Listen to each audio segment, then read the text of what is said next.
नमस्कार दोस्तों, स्वागत है आपका मेरे चैनल पे। दोस्तों, जैसा कि आप जानते हैं कि कहा जा रहा था इंडियन एयरफोर्स ने 36 राफेल फाइटर जेट खरीदे हैं, इसीलिए इंडियन नेवी जो 27 फाइटर जेट खरीदने जा रही है, राफेल एम उसके लिए सूटेबल रहेगा। लेकिन दोस्तों, अब यही समीकरण उल्टी दिखाई दे रही है, क्योंकि दोस्तों जहां बोइंग कॉन्फिडेंट दिखाई दे रही है अपने F-18 को लेके इंडियन नेवी के प्लान्स के लिए, वहीं बोइंग ने अब अपना F-15EX भी इंडिया को पेश किया है। हालांकि यह पेश तो पहले ही कर चुकी है, लेकिन अब यह 33% चीपर बताया जाता है राफेल फाइटर जेट से। ऐसे में इंडियन एयरफोर्स और इंडियन नेवी के लिए इस फाइटर जेट के साथ भी एक कॉमनैलिटी हो जाती है, क्योंकि ये एक ही कंपनी से आते हैं। तो आज इसी के ऊपर बात करेंगे। चलिए दोस्तों, शुरू करते हैं।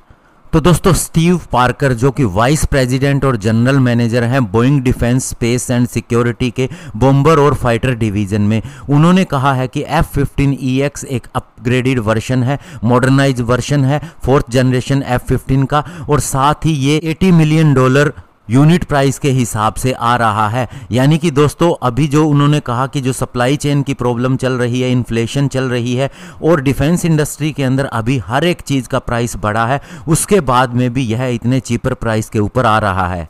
हालांकि दोस्तों, यूएस डिफेंस डिपार्टमेंट के हिसाब से जो अभी कोट किया गया है फ्लाईवे यूनिट कॉस्ट F-15EX का, वो $87.9 मिलियन है, जिसका पर आवर फ्लाइंग कॉस्ट $29,000 है। लेकिन ये नहीं पता चल रहा कि बोइंग का जो लेटेस्ट प्राइस है एक्चुअल में ये F-35A को मात देने के लिए है, जिसका दोस्तों यूनिट कॉस्ट अभी $80 मिलियन बताया जा रहा है, या इससे भी नीचे हो सकता है। दोस्तों, इंडिया ने 36 राफेल फाइटर जेट खरीदे थे फ्रांस से, तो उसमें जो फ्लाई अवे यूनिट कॉस्ट था एक राफेल फाइटर जेट का, वो $120 मिलियन था। और साथ ही दोस्तों, अगर उसका पर आवर फ्लाइट कॉस्ट निकाला जाए तो वो 18,000 से $21,000 था।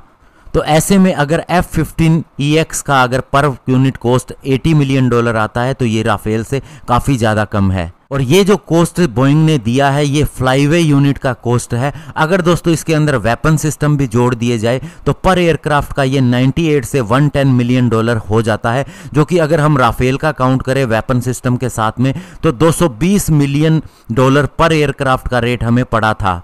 और दोस्तों, ये सारा डेटा जो भी पब्लिश हुआ है उसी के हिसाब से बता रहे हैं। ऐसे में दोस्तों, बोइंग अब ये कंफर्म कर रहा है कि F-15EX Eagle 2 fighter aircraft India के multi role fighter aircraft competition यानी कि MRFA के लिए पूरी तरह से सूटेबल है।